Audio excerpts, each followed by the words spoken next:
ఇప్పటి వరకు నా వీడియో చూస్తూ నన్ను సపోర్ట్ చేస్తూ వచ్చిన మీ అందరికీ నా నమస్కారాలు. హాయ్ ఫ్రెండ్స్, నేను మీ Mahesh and welcome back to my channel SCS astrology. మనం లాస్ట్ వీడియోలో చంద్రరాహు గ్రహాల యొక్క కలయిక అనేది ఏ విధంగా పనిచేస్తుంది అనే విషయాన్ని అయితే చూసాము. ఇప్పుడు మనం ప్రజెంట్ వీడియోలో అగ్నితత్వ గ్రహాలైన రవికుజ గ్రహాల యొక్క కలయిక గురించి సంపూర్ణంగా తెలుసుకునే ప్రయత్నం అనేది చేద్దాము. ముందుగా ఈ రెండు గ్రహాల గురించి చెప్పాలంటే ఈ రెండు గ్రహాలు సహజంగా పాపత్వం పొందిన గ్రహాలు. అందులోనూ ఈ రెండు గ్రహాలు సంపూర్ణంగా అగ్నితత్వానికి చెందిన గ్రహాలుగా చెప్పచ్చు. అండ్ అలాగే ఈ రెండు గ్రహాలని రాజగ్రహాలుగా కూడా చెప్తూ ఉంటారు. ఎందుకంటే ఈ రెండు గ్రహాలకి రాజలక్షణాలు అనేవి ఉంటాయి. పవర్ని, అథారిటీని, ఈగోని, కోపాన్ని, డామినెన్స్ని ఇండికేట్ చేస్తాయి. మరి కంజంక్షన్ అనేది ఏ విధంగా ఫలితాలు ఇస్తుంది అనే విషయం అనేది అక్కడ ఆ రెండు గ్రహాల యొక్క ప్లేస్మెంట్ ఆధారంగా, లగ్నాల ఆధారంగా ఉంటుందని మనం చెప్పచ్చు. ప్లానెట్ కంజంక్షన్స్ అనే టాపిక్ని మనం అనాలిసిస్ చేసినప్పుడు అసలు ఆ కలిసిన రెండు గ్రహాలు మిత్రగ్రహాల లేకపోతే శత్రుగ్రహాల అనే విషయాన్ని చూడాలి. కాబట్టి ఈ రెండు గ్రహాల మధ్య గ్రహమైత్రి విషయానికి వచ్చినట్లయితే ఈ రెండు గ్రహాలు పరస్పరం మిత్రగ్రహాలు. అండ్ అలాగే ఇటు గురుపాద లగ్నాల వారికి ఈ రెండు గ్రహాలు సంపూర్ణ శుభగ్రహాలు అవుతారు. ఇటు శనిపాద లగ్నాల వారికి ఈ రెండు గ్రహాలు పాపగ్రహాలుగా మనం తీసుకుంటాము. దీని ద్వారా మనం ఇది ఎక్కువగా గురుపాద లగ్నాల వారికి ఫేవరబుల్గా పనిచేస్తుందని మనం చెప్పొచ్చు. ముందుగా ఈ కాంబినేషన్ అనేది జనరల్గా అసలు ఎలా పనిచేస్తుంది అనే విషయాన్ని చూద్దాము. ఈ రెండు గ్రహాలు సహజంగా పాపత్వం పొందిన గ్రహాలు కాబట్టి ఇవి ఎక్కువగా ఉపచయ స్థానాల్లో బాగానే పనిచేస్తారని మనం చెప్పొచ్చు. అంటే 3, 6, 11 స్థానాల్లో బాగానే పనిచేస్తారు. కానీ ఇక్కడ మనం గుర్తుపెట్టుకోవాల్సిన విషయం ఏంటంటే, ఫర్ ఎగ్జాంపుల్గా మీ లగ్నానికి ఈ రెండు గ్రహాలు పాపగ్రహాలుగా ఉంటూ ఈ స్థానాల్లో కనుక ఉన్నట్లయితే ఆ స్థానంలో వీళ్ళు బాగానే యోగిస్తారు. కానీ ఆ స్థానానికి సంబంధించిన ఏదో కారకత్వంలో మీకు లోపాలు కనిపించే అవకాశాలు ఉంటాయి. అంటే ఫర్ ఎగ్జాంపుల్గా తృతీయంలో కనుక ఉన్నట్లయితే మిమ్మల్ని ఏదో రకంగా కష్టపెట్టి రిజల్ట్ అనేది ఇస్తే కానీ ఆ తృతీయానికి సంబంధించిన విషయాల్లో అంటే మీ యొక్క కమ్యూనికేషన్ అవ్వచ్చు, లేకపోతే మీ యంగర్ సిబ్లింగ్స్ రిలేషన్ అవ్వచ్చు, అది ఎఫ్లిక్షన్ గురయ్యేదానికి అవకాశాలు ఉంటాయి. అలా కాకుండా శుభగ్రహాలుగా కనుక ఉన్నట్లయితే సంపూర్ణంగా యోగాన్ని ఇస్తారు. స్టార్టింగ్లో చెప్పుకున్నట్లు ఈ రెండు గ్రహాలు అగ్నితత్వ గ్రహాలు కాబట్టి ఫర్ ఎగ్జాంపుల్గా ఇవి అగ్నితత్వ రాశుల్లో కనుక ప్లేస్ అయినట్లయితే అవి ఏ లగ్నం వారికైనా ఎక్కువగా పాజిటివ్గా పనిచేసే అవకాశాలు ఉంటాయి. ఎందుకంటే మేష, సింహ, ధనుసు రాశులు మనం అగ్నితత్వ రాశులుగా తీసుకుంటాము. అందులోనూ అక్కడ మేషం అనేది కుజగ్రహానికి స్వక్షేత్రం అయితే రవిగ్రహానికి ఉచ్చరాశి అవుతుంది.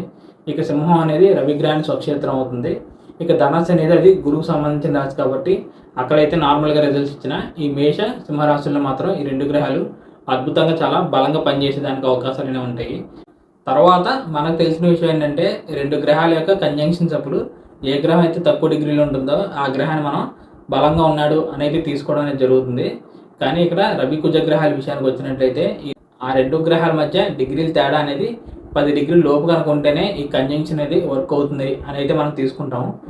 ఆ పాయింట్ అనేది కరెక్ట్ అవ్వచ్చు. కానీ ఫర్ ఎగ్జాంపుల్గా ఈ రెండు గ్రహాల కలయిక అనేది 5 డిగ్రీల కన్నా లోపు కనుక ఫామ్ అయినట్లయితే అక్కడ కుజగ్రహం కంప్లీట్గా అస్తంగతానికి గురయ్యే అవకాశాలు ఉంటాయి. సో దాని ద్వారా ఏమవుతుందంటే ఈ కుజగ్రహం సంపూర్ణంగా బలాన్ని కోల్పోయి ఆయన ఏ స్థానాలకు ఆధిపత్యం వహిస్తాడో వాటి విషయంలో మనకి నెగిటివ్గా ఫలితాలు అనేవి వస్తాయి. అందుకనే రవిగ్రహంతో ఏదైనా గ్రహం కలిస్తే అది ఎక్కువగా 8 to 15 డిగ్రీస్ లోపు కనుక ఉంటే దాన్ని మనం ఫేవరబుల్ కంజంక్షన్గా తీసుకోవచ్చు. ఇక తర్వాత ఈ కంజంక్షన్ అనేది ఎప్పుడు ఎక్కడ ఏ విధంగా పనిచేస్తుంది అనే విషయాన్ని మనం పక్కన పెడితే అసలు ఈ కంజంక్షన్ వల్ల ఎటువంటి ఫలితాలు వస్తాయి అనే విషయం కనుక మనం వచ్చినట్లయితే నేను ఇందాక డిస్కస్ చేసినట్టే ఈ రెండు గ్రహాలు రాజగ్రహాలు కాబట్టి ఎప్పుడైతే ఎవరికైనా ఈ రవి కుజ గ్రహాల యొక్క కలయిక అనేది ఉంటుందో ఆ పర్సన్స్ అనే వాళ్ళకి ఎక్కువగా ఆటోమేటిక్గా చాలా ఇండిపెండెంట్గా ఉంటారు. వీళ్ళు అసలు ఎవరికి లొంగరు. ఎవరైనా వీళ్ళ మీద పెత్తనం చలాయించాలని చూసినా, కోపాన్ని ప్రదర్శించినా వీళ్ళు దాన్ని ఏమాత్రం క్షమించరు. ఈ రెండు గ్రహాలు ఫైరీ ప్లానెట్స్ కాబట్టి ఈ పర్సన్స్ అనే వాళ్ళు ఒక్కోసారి చాలా దురుసుగా, కోపంగా కూడా బిహేవ్ చేసేదానికి అవకాశాలు ఉంటాయి. అండ్ అలాగే ఈ రెండు గ్రహాలకి లగ్నంతో కానీ, లగ్నాధిపతితో కానీ, ఆరో అధిపతితో కానీ, లేకపోతే దశమంతో కానీ సంబంధం కనుక వచ్చినట్లయితే దీని కారణంగా ఈ పర్సన్స్ అనేవాళ్ళు వాళ్ళు చేసే జాబ్లో ఒక మంచి హై లెవెల్ పొజిషన్కి ఎదగాలని ఒక మంచి కోరికని, అదే రకంగా కోరిక తగ్గట్టు వీళ్ళు హార్డ్ వర్క్ కూడా చేసే అవకాశాలు అనేవి ఉంటాయి. ఒకవేళ ఎవరికైనా దశమస్థానంలో ఈ రవి కుజ గ్రహాల కలయిక కనుక ఉండి ఎటువంటి ఎఫ్లిక్షన్ గురవకుండా ఆ రెండు గ్రహాలు కనుక ఉన్నట్లయితే ఇది ఒక రకంగా గొప్ప రాజయోగంగా మనం చెప్పొచ్చు. ఎందుకంటే ఈ దశమస్థానంలో ఈ రవి కుజ గ్రహాలు దిగ్బలాన్ని పొంది సంపూర్ణంగా బలంగా ఉంటారు. దీని ద్వారా వీళ్ళ కెరీర్లో ఒక మంచి హైయర్ లెవెల్ ఆఫ్ పొజిషన్స్ అనేవి వస్తాయి. అండ్ అలాగే పవర్ అండ్ అథారిటీ అనేది వస్తుంది. అండ్ అలాగే ప్రభుత్వ ఉద్యోగానికి కూడా ఇది ఒక మంచి ఉదాహరణగా మనం చెప్పొచ్చు. ఫైనల్గా మనం లగ్నాల ప్రకారంగా ఈ కాంబినేషన్ కనుక చూసినట్లయితే మనం స్టార్టింగ్లో చెప్పుకున్నట్లే గురుపాలక లగ్నాల వారికి ఈ 2 గ్రహాలు శుభగ్రహాలు అవుతారు కాబట్టి వారికి 2 గ్రహాలు నీచపడకుండా దుస్థానాల్లో కాకుండా అండ్ అలాగే ఎటువంటి ఎఫ్లిక్షన్ గురి కాకుండా ఎక్కడ ప్లేస్ అయినప్పటికీ ఎక్కువ శాతం పాజిటివ్గానే పనిచేసే అవకాశాలు ఉంటాయి. ఎందుకంటే ఫర్ ఎగ్జాంపుల్గా మనం మేష లగ్నం కనుక తీసుకున్నట్లయితే అక్కడ ఈ రవి కుజ గ్రహాలకి లగ్న పంచమాధిపత్యం అనేది వస్తుంది. సో జనరల్గా లగ్న పంచమాధిపతుల కలయిక అనేది పాజిటివ్గానే పనిచేస్తుంది కదా. అలాగే సింహ లగ్నాన్ని కనుక తీసుకున్నట్లయితే అది లగ్న భాగ్యాధిపతుల యొక్క కలయిక అవుతుంది. సో ఇది ఒక ఎక్సలెంట్ కాంబినేషన్ మనం చెప్పొచ్చు. ఈ విధంగా మీరు ఏ గురుపాద లగ్నం తీసుకున్నప్పటికీ ఈ 2 గ్రహాలకి లగ్నాధిపత్యం కానీ పంచమాధిపత్యం కానీ భాగ్యాధిపత్యం కానీ తప్పకుండా వస్తుంది. కాబట్టి ఈ విధంగా గురుపాద లగ్నాల వారికి ఎటువంటి ఎఫ్లిక్షన్ లేకుండా ఈ కంజంక్షన్ కనుక ఉన్నట్లయితే ఈ పర్సన్స్ అనే వాళ్ళకి ఆ రవి కుజ గ్రహాలు ఏ స్థానాలకైతే ఆధిపత్యం వహిస్తారో ఆ స్థానాలకు సంబంధించిన విషయంలో వీళ్ళకి పాజిటివ్గా ఫలితాలు అనేవి వస్తాయి. ఇక శనిపాద లగ్నాల విషయానికి వచ్చినట్లయితే ఈ గురుపాద లగ్నాల వారికి ఈ కాంబినేషన్ అనేది ఎంత పాజిటివ్గా ఫేవరబుల్గా పనిచేస్తుందో అదేవిధంగా వీళ్ళకి వ్యతిరేకంగా అంత నెగిటివ్గా పనిచేసేదానికి అవకాశాలు ఉంటాయి. సో ఈ కాంబినేషన్ అనేది ఈ శనిపాద లగ్నాల వరకు ఉండడం అనేది one of the most dangerous కాంబినేషన్గా కూడా మనం చెప్పొచ్చు. ఎందుకంటే ఎప్పుడైతే మన లగ్నానికి సంపూర్ణ పాపగ్రహాలు ఒకే భావంలో ప్లేస్ అవుతారో వారు ఆ భావానికి సంబంధించిన కంప్లీట్ కారకత్వాల్ని దెబ్బతీసే అవకాశాలు అనేవి ఉంటాయి. అంటే ఫర్ ఎగ్జాంపుల్గా శనిపాద లగ్నాల వారికి సప్తమ స్థానంలో ఈ రవి కుజ గ్రహాల యొక్క కలయిక కనుక ఉన్నట్లయితే వారు ఆ సప్తమానికి సంబంధించిన విషయాల్లో కంప్లీట్గా నెగిటివ్గా పనిచేస్తారు.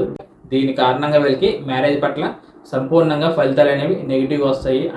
అదేవిధంగా 2వ స్థానంలో కనుక ప్లేస్ అయినట్లయితే ఈ పర్సన్స్ అనే వాళ్ళకి కుటుంబ పరంగా కానీ ఫైనాన్షియల్ పరంగా కానీ చాలా ప్రాబ్లమ్స్ అండ్ ఇష్యూస్ అనేవి ఆటోమేటిక్లీ క్రియేట్ అవుతాయి. మరి శనిపాద లగ్నాల వారికి ఈ 2 గ్రహాల యొక్క కలయిక అనేది ఎప్పుడు పాజిటివ్గా పనిచేస్తుంది అని కనుక అడిగినట్లయితే నేను స్టార్టింగ్లో చెప్పినట్లే ఈ 2 గ్రహాలు సహజంగా పాపత్వం పొందిన గ్రహాలు కాబట్టి ఉపచయ స్థానాల్లో ఈ గ్రహాలు కనుక ప్లేస్ అయినట్లయితే అవి బాగానే పనిచేస్తారు. కానీ ఆ స్థానానికి సంబంధించిన కొన్ని కారకత్వాల్లో మనకి లోపాలు కనిపిస్తాయి. సో ఏదేమైనా వాళ్ళు అల్టిమేట్గా పాజిటివ్గానే పనిచేసే అవకాశాలు ఉంటాయి. అంటే 3, 6, 10, 11 స్థానాల్లో బాగానే పనిచేస్తారు. 10వ స్థానాన్ని మనం ప్రత్యేకంగా తీసుకోవచ్చు. ఎందుకంటే దశమంలో ఈ రవి కుజ గ్రహాలు దిగ్బలాన్ని పొందుతారు కాబట్టి. అండ్ అలాగే అదేవిధంగా 10వ స్థానానికి ఆపోజిట్గా చతుర్థ భావంలో కనుక ఈ రవి కుజ గ్రహాలు కనుక ఉన్నట్లయితే వాళ్ళు సంపూర్ణంగా అక్కడ దిగ్బలాన్ని కోల్పోవడం అనేది జరుగుతుంది. కాబట్టి సో ఈ కాంబినేషన్ అనేది ఈ శనిపాద లగ్నాల వరకు అయితే అసలు మంచిది కాదు. ఇంకా ఈ రవి కుజ గ్రహాల యొక్క పవర్ఫుల్ నెగిటివ్ ఎనర్జీ అనేది ఈ శనిపాద లగ్నాల వారి మీద కొద్దిగా పడకుండా ఉండాలంటే ఆ శనిపాద లగ్నాల వారికి శుభగ్రహం అయిన శని గ్రహం యొక్క ప్రత్యేక దృష్టి అనేది ఈ రవి కుజ గ్రహం మీద కనుక ఉన్నట్లయితే వాళ్ళు కొంతవరకు అయినా కంట్రోల్లో ఉండేదానికి అవకాశాలు ఉంటాయి. అంటే అలాగే మీకు అక్కడ ఒకే భావంలో మీ లగ్నానికి సంబంధించిన 2 పాపగ్రహాలు ఉన్నాయి కాబట్టి ఈ రవి కుజ గ్రహాల యొక్క మహాదశలు అనేవి ఎంత తొందరగా అయిపోతే అంత మంచి విషయంగా అయితే మనం చెప్పొచ్చు. సో ఫైనల్గా ఈ కాంబినేషన్ అయితే one of the rare and powerful combination అయితే మనం చెప్పొచ్చు. ఇంకా మనం ఈ కాన్సెప్ట్ గురించి డెప్త్గా అనాలిసిస్ అనేది చేయాలంటే ఆ 2 గ్రహాలు అక్కడ ఏ భావంలో ప్లేస్ అయ్యారు, ఆ లగ్నం అనేది అక్కడ అనుకూలంగా ఉందా లేదా, ఆ లగ్నానికి సంబంధించిన శుభగ్రహాల యొక్క దృష్టి అనేది ఈ 2 గ్రహాల మీద ఉందా, నవాంశలో ఈ 2 గ్రహాలు ఏ విధంగా ప్లేస్ అయ్యారు, ఇంకా చాట్లో ఈ 2 గ్రహాల మీద ఏ గ్రహాల యొక్క ప్రభావం అనేది ఉంది, అండ్ అలాగే ఈ 2 గ్రహాల యొక్క దృష్టి అనేది ఏ భావాల మీద పడింది, ఆ భావంలో ఏమైనా గ్రహాలు ఉన్నాయా, ఈ 2 గ్రహాలు ఏ నక్షత్రంలో ప్లేస్ అయ్యారు, అండ్ అలాగే ఆ స్టార్ లార్డ్ అనేవాడు చాట్లో ఎలా ఉన్నాడు అని ఇన్ని విషయాలు మనం బాగా పరిశీలించిన తర్వాత మాత్రమే ఈ కాంబినేషన్ అనేది ఎక్కువ శాతం పాజిటివ్గా పనిచేస్తుందా లేకపోతే నెగిటివ్గా పనిచేస్తుందా అనే విషయాన్ని అయితే మనం ఫైనలైజ్ చేయాలి. ఈ 2 గ్రహాల యొక్క యాస్పెక్ట్ గురించి మీకు చెప్పలేదు.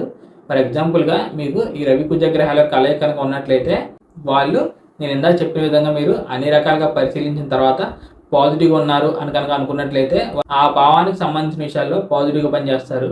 లేకపోతే నెగిటివ్గా ఉన్నారు అని కనుక అనుకున్నట్లయితే ఆ భావానికి సంబంధించిన విషయాల్లో నెగిటివ్గా పనిచేస్తారు అని అయితే మనకి అర్థమైంది కదా. ఇదే రకంగా వాళ్ళు ఉన్న భావం నుంచి ఈ 2 గ్రహాలు వారి యొక్క సప్తమ దృష్టి అక్కడ ఆ ఎదురుగా ఉన్న భావాన్ని చూడడం అనేది జరుగుతుంది అనమాట. అంటే ఫర్ ఎగ్జాంపుల్గా 2వ స్థానంలో కనుక ప్లేస్ అయినట్లయితే వాళ్ళు డైరెక్ట్గా వాళ్ళ యొక్క 7th ఆస్పెక్ట్ అనేది అక్కడ 8th హౌస్ మీద ఉండడం జరుగుతుంది. సో దీని కారణంగా మీకు ఆ 2 గ్రహాలు పాజిటివ్గా ఉంటే ఆ 8th హౌస్ సంబంధించిన విషయాల్లో పాజిటివ్గా వస్తాయి. లేకపోతే ఆ 2 గ్రహాలు నెగిటివ్గా కనుకున్నట్లయితే ఆ 8th హౌస్ సంబంధించిన విషయాల్లో మనకి ఫలితాలు అనేవి నెగిటివ్గా ఉంటాయి. సో ఈ విషయాన్ని అయితే కూడా మీరు గమనించగలరు. దీంతో ఈ కాన్సెప్ట్ సంబంధించిన అన్ని విషయాలు మీతో డిస్కస్ చేశానని అనుకుంటున్నాను. దీనికి సంబంధించిన మీకు ఏదైనా ఫర్దర్గా డౌట్స్ అనేవి క్రియేట్ అయితే మీరు తప్పకుండా కమెంట్ చేయండి. నేను దానికి రెస్పాండ్ అయ్యే ప్రయత్నం అయితే చేస్తాను. So thank you friends, thank you for watching my video and thank you so much for your time. నా సైడ్ నుంచి చిన్న రిక్వెస్ట్ ఏంటంటే మీరు ఎవరైనా కొత్తగా నా ఛానల్ చూస్తున్నా లేకపోతే ఈ వీడియో కనుక చూస్తున్నట్లయితే ఇందులో ఉన్న కంటెంట్ కనుక మీకు ఇన్ఫర్మేటివ్ అనిపించినట్లయితే తప్పకుండా ఈ వీడియోని అయితే లైక్ చేసి నా ఛానల్ సబ్స్క్రైబ్ చేసి నాకు సపోర్ట్ అనేది ఇవ్వండి. ఇక చివరిగా ఎవరికైనా పర్సనల్గా కన్సల్టేషన్ తీసుకోవాలి అనే ఉద్దేశం కనుక ఉన్నట్లయితే స్క్రీన్ మీద కనిపిస్తున్న నెంబర్కి వాట్సాప్ కాల్ చేయండి. నేను వచ్చే అప్కమింగ్ వీడియోస్లో మరిన్ని ఇంట్రెస్టింగ్ వీడియోస్తో మీ ముందుకు వచ్చే ప్రయత్నం అయితే ఖచ్చితంగా చేస్తాను. అప్పటి వరకు bye friends, see you very soon and జై హింద్.